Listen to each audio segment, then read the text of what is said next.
Hello everyone, welcome back to another video. So guys, इस video में आज हम करेंगे लेक्चर नंबर 7 के एमसीक्यूज, जो कि आपके एमसीक्यूज ज्योग्राफी से मिसलेनियस टॉपिक्स कैरी किए गए हैं। ये आपके बीएलडब्ल्यू पंचायत सेक्रेटरी के एग्ज़ाम के लिए इंपॉर्टेंट है। एफए फाइनेंस अकाउंट असिस्टेंट के एग्ज़ाम के लिए भी इंपॉर्टेंट है। और सो गाइस, मैं आपको बता दूं, अगर आप किसने प्रीवियस पार्ट्स नहीं देखे हैं, आई मीन कि लेक्चर 6 तक आपने नहीं देखे हैं, डिस्क्रिप्शन बॉक्स में आपको जीके पंचायत सेक्रेटरी करके एक प्लेलिस्ट मिल जाएगा, उस पर क्लिक कीजिएगा। आपको ये सारे के सारे लेक्चर जितने भी अभी तक हमने किए हैं आपको सीक्वेंस वाइज मिल जाएंगे। और भी बहुत सारे लेक्चर मिल जाएंगे जीके के रिलेटेड अगर आपने नहीं पढ़े हैं। देखिए, जो जनरल नॉलेज रहता है ना, वो बहुत ही ज़्यादा है। कभी आपका जनरल नॉलेज कंप्लीट नहीं हो सकता, क्योंकि आपको एक स्पेसिफिक टॉपिक मेंशन है। जितनी चीज़ें आप डीप तक जा सकते हो उतनी डीप तक आपने कवर करनी है, क्योंकि सीबीटी मोड पे जो एग्ज़ाम होंगे, अब उसमें क्या चीज़ें पूछ ली जाए इस चीज़ की हम उम्मीद नहीं कर सकते। ठीक है, तो जितना हो सकता है उतनी क्या करो, प्रैक्टिस करो। हर वीडियो में हम आपको 10 क्वेश्चन करवाते हैं, बट उसके अलावा भी हम आपको 10+ ही क्वेश्चन आपके हो जाते हैं, यानी कि टोटल 20 क्वेश्चन आपके हर वीडियो में बन जाते हैं। क्योंकि एक्स्ट्रा इन्फॉर्मेशन जो आपको दी जाती है, उसमें से एक क्वेश्चन में से भी आपको 2 से 3 क्वेश्चन आपको मिल जाते हैं। तो ये आपके लिए काफ़ी मज़ेदार है, हेल्पफुल है। आप अपने पास एक नोटबुक रख लो जिसमें आप ये नोट्स बना सको। तो जो भी इस चैनल पे फर्स्ट टाइम विजिट कर रहे हैं, जेके प्रैक्टिस को सब्सक्राइब कर लो, क्योंकि इसी तरह की इंपॉर्टेंट वीडियोस आपको मिलती रहेंगी। अब ये जैसे आपकी मेरी सीरीज चल रही है, इसके बाद भी हम एक जीके का कोर्स लाएंगे। किसके लिए? जीएनके के लिए। जीएनके के लिए दोस्तों, जीएनके के लिए जितने भी आपके जीएनके के टॉपिक हैं, फ्लोरा, ज्योग्राफी, क्लाइमेट, जो भी है, हिस्ट्री है, सभी का मतलब इसी तरह से निचोड़ हम निकालेंगे, चीज़ों को डिस्कशन करेंगे। तो चैनल सब्सक्राइब कर दो अगर नहीं किया है।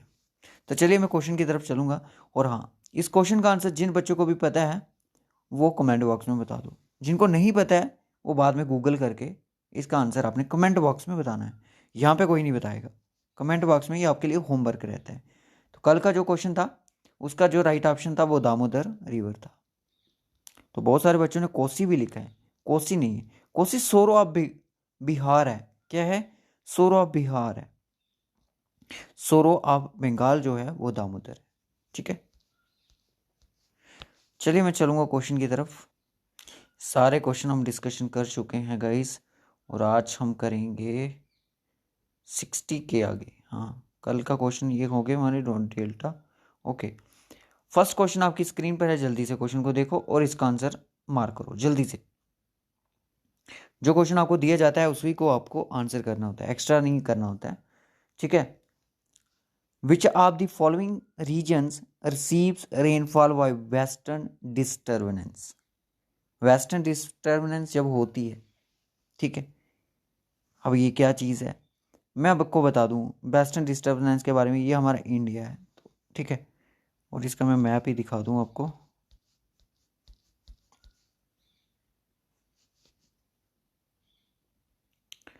ये है वेस्टर्न डिस्टर्बेंस। ये आप इंडिया देख रहे हो, यहाँ पे ये इंडिया आपको दिख रहा है। ठीक है, ये दिख रहा है, ये India.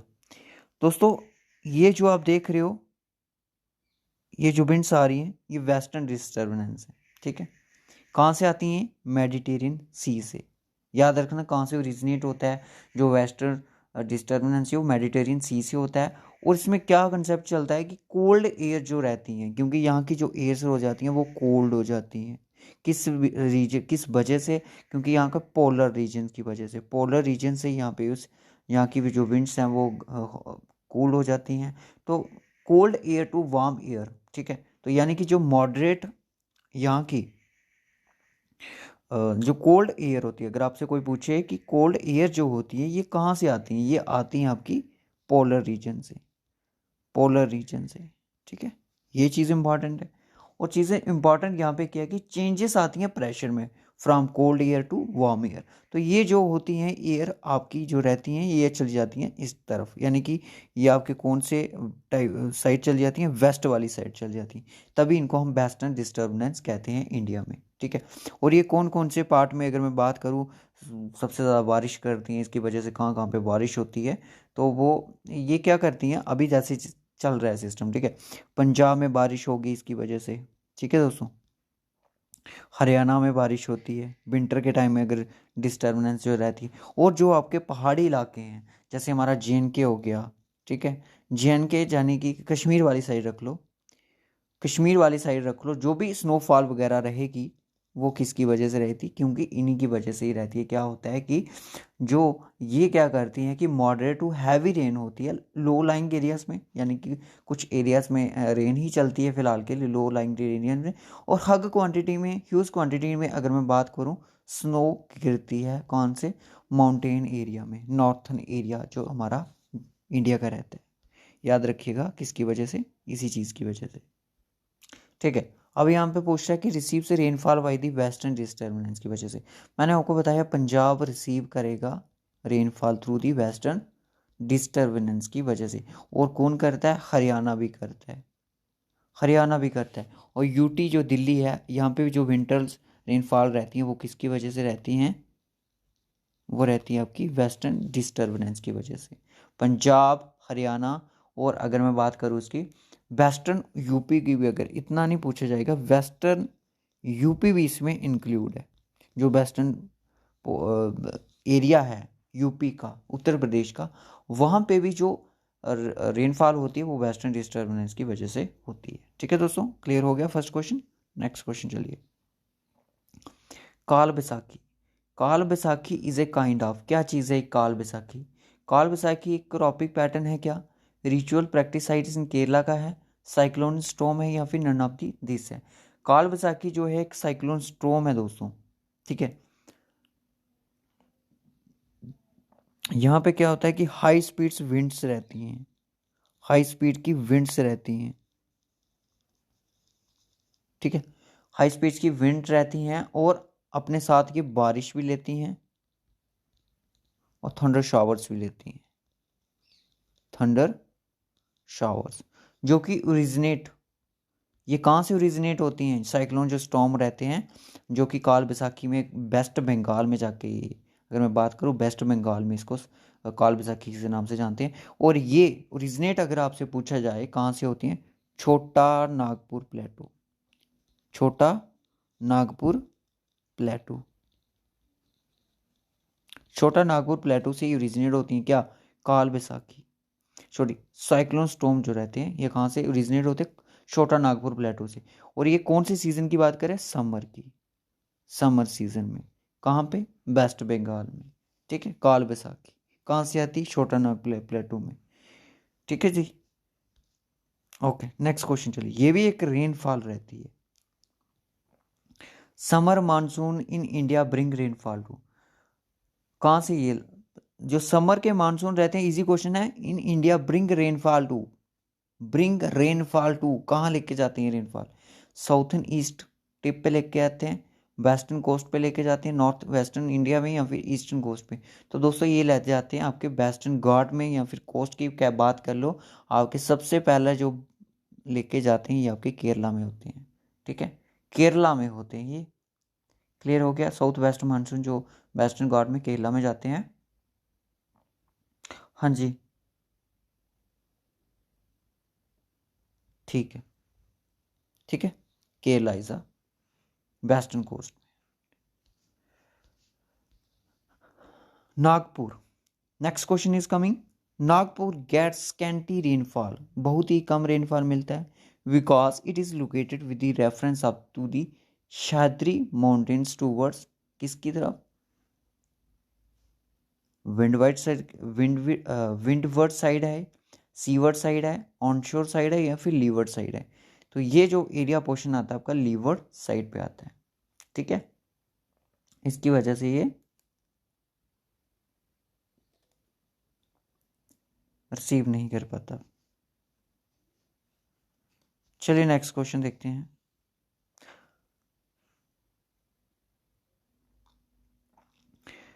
Next question, heavy rainfall during the month of October and November is received by, कौन रिसीव करता है अक्टूबर और नवंबर के मंथ में जो बारिश रहती है सबसे ज़्यादा कौन रिसीव करता है?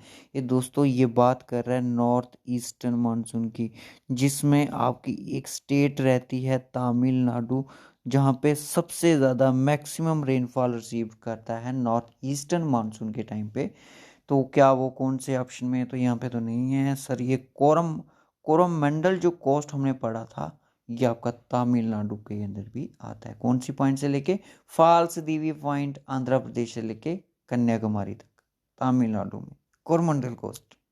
पढ़ा था कि नहीं पढ़ा था? याद है? आई होप याद हो। ठीक है,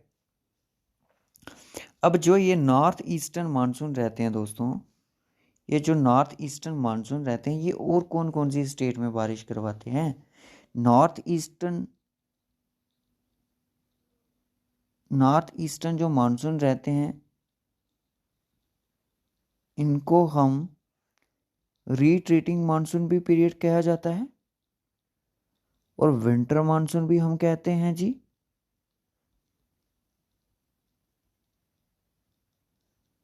अब मैं आपको बता दूं, रिट्रीटिंग वाला अलग से है, वेस्टर्न डिस्टर्बेंस का पीरियड अलग से है। ठीक है, इनका रेनफॉल जो स्ट्रक्चर है वो अलग अलग प्लेसेस से है। वेस्टर्न वाला मैंने आपको बताया था मेडिटेरियन सी से वेस्टर्न डिस्टर्बेंस का रीजन्स होता है। ठीक है, और इसको रिट्रीटिंग विंटर मानसून, इनको इस तरह नाम से भी जाना जाता है। तमिलनाडु में सबसे ज़्यादा बारिश होती है, एक तो इसको नोट करो। दूसरा नोट करो कि गिरनर पार्ट में, यानी कि कुछ साउथ पार्ट है कर्नाटका का, वहाँ पे भी बारिश करता है इसकी वजह से। और उसकी वजह, और कोस्टल आंध्र प्रदेश में भी बारिश, देख कोस्टल जो एरिया है आंध्र प्रदेश का, वहाँ पे बारिश होती है। और एक प्लेसेस है रयल रयल सीमा रियाल सीमा नाम की जगह है आंध्र प्रदेश में, वहाँ पे भी बारिश होती है। और केरला में भी थोड़ी, मतलब मैक्सिमम में बात नहीं करूँगा, लिटिल बिट तमिलनाडु की वजह से थोड़ी बहुत वहाँ पे भी होती है। और उसके बाद पुडुचेरी में भी कर रहे हैं, पुडुचेरी में भी इसकी वजह से थोड़ी। पर आपको इतना नहीं पूछेगा कि केरला में क्या बारिश होती है कि नहीं होती है।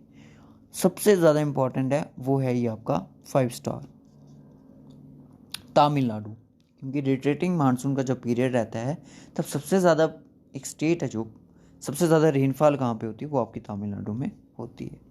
क्लियर है दोस्तों? नेक्स्ट क्वेश्चन चलिए। The burst of monsoon in the month of June bring rain to, क्या चीज़ है burst of monsoon? Burst of monsoon in the month of June brings rain to, कौन से प्लेसेस पे रेन करता है in the month of June? June के month में अगर आपसे एग्जामिनर पूछ ले कि वर्स्ट ऑफ मानसून जो है ये किस मंथ में है, तो आपका जून के मंथ में है। ठीक है, केरला कर्नाटका में, Kerala southern coast of Tamil Nadu, Kerala and southern coast of Tamil Nadu is the right option, B is the correct option. ठीक है, केरला और southern coast of the Tamil Nadu. ठीक है, इसके बारे में बस सर इतना ही रखेंगे हम। नेक्स्ट क्वेश्चन चलिए। Delhi gets winter rainfall due to, मैंने अभी बताया किसकी वजह से? वेस्टर्न डिस्टर्बेंस की वजह से। क्लियर है? नेक्स्ट क्वेश्चन चलिए। Name the longest lake in India, सबसे लॉन्गेस्ट लेक जो इंडिया की है उसका नाम बताइए। Pangong lake, Pulicat lake, Kolleru lake, या फिर भेमकानंद लेक। तो राइट ऑप्शन क्या हो जाएगा? भेमकानंद लेक। भेमकानंद लेक जो कहाँ पे है? ये केरला में है। लॉन्गेस्ट होने की वजह से ये आपकी लार्जेस्ट भी है। Largest lake of India is Vembanad lake. Okay, clear हो गया? अब नेक्स्ट क्वेश्चन चलिए।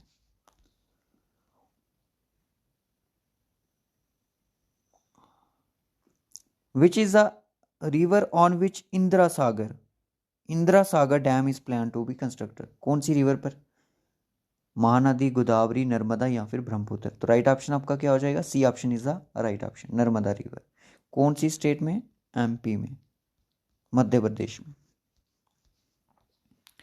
लास्ट क्वेश्चन आज का हमारा, Pong dam is constructed on the river, Pong जो डैम है वो किस रिवर पर कंस्ट्रक्टेड किया गया? रावी, ताप्ती, ब्यास, या फिर डॉन रिवर। इसके बारे में थोड़ी आपको इन्फॉर्मेशन ले लो। जो ये पोंग डैम है, इसको हम एक नाम से और जानते हैं, इसको हम महाराणा प्रताप सागर, ठीक है, और इसको हम ब्यास के नाम से भी जानते हैं, ब्यास डैम। तो ब्यास नाम के नाम से जानते हो, तो इसका मतलब ये ब्यास रिवर पर है, तो राइट ऑप्शन आपका सी है। ठीक है, इतनी सी कॉमन सेंस भी लग जाती है। इसका अनदर नेम, ये दो नाम है, इनको याद रख लीजिएगा, काफ़ी ज़्यादा इंपॉर्टेंट है पोंग डैम के रिलेटेड। वेस्टर्न डिस्टर्बेंस के बारे में आपको थोड़ा बहुत आई होप कंसेप्ट क्लियर हुआ हो। यहाँ पे देख लीजिएगा, ये मेडिटेरियन सी है, ये आप देख रहे हो यहाँ से जो वेस्टर्न डिस्टर्बेंस हो रही है, और आपके ये इस पोर्शन में यानी कि वेस्टर्न इंडिया वाली साइड पे, वेस्ट साइड पे पंजाब हरियाणा, ठीक है ना, दिल्ली भी आ रही है आपको, और आपका मैंने आपको बोला कौन सा पोर्शन, वेस्टर्न यूपी। तो देख लो प्लेसेस यहाँ पे वो इंक्लूड हो रहे हैं, ये आपके हिमालय से वगैरह आ जाते हैं। ठीक है ना, उसके बाद यहाँ पे देख लीजिएगा, अब यहाँ पे एक चीज़ क्या हुई है कि ये जो ब्लैक सी से आप देख रहे हो ना, ये आ रही है, ये इंडिया में नहीं जा रही, ये इंडिया में नहीं जा रही है, और ये कैस्पियन सी से, कई बार बोलता है कि मेडिटेरियन सी से होती है, कैस्पियन सी से भी होके आती है, पर मोस्ट अप्रोप्रिएट अगर जो है वो है मेडिटेरियन सी। ठीक है, मेडिटेरियन सी, पोलर रीजन आपको पता ही है। सो इस वीडियो में बस इतना ही रखते हैं, इतना ही रखेंगे इस वीडियो में। मिलेंगे हम आपको कल लेक्चर नंबर 8 के साथ। और हाँ, साइंस एंड टेक्नोलॉजी अपकमिंग जो हमारे लेक्चर्स हैं वो कौन से हैं जिस पे हमारा काम, अपकमिंग जो हमारे लेक्चर वो कौन कौन से हैं, साइंस एंड टेक्नोलॉजी पर जो हमारे किस तरह से लेक्चर होगा साइंस एंड टेक्नोलॉजी पर दोस्तों, ये होगा आपका नवंबर मंथ का।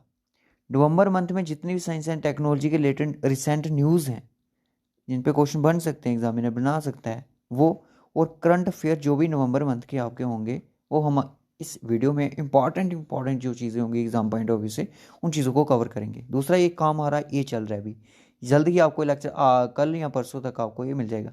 दूसरा चल रहा है हमारा मैराथन सेशन जो होगा,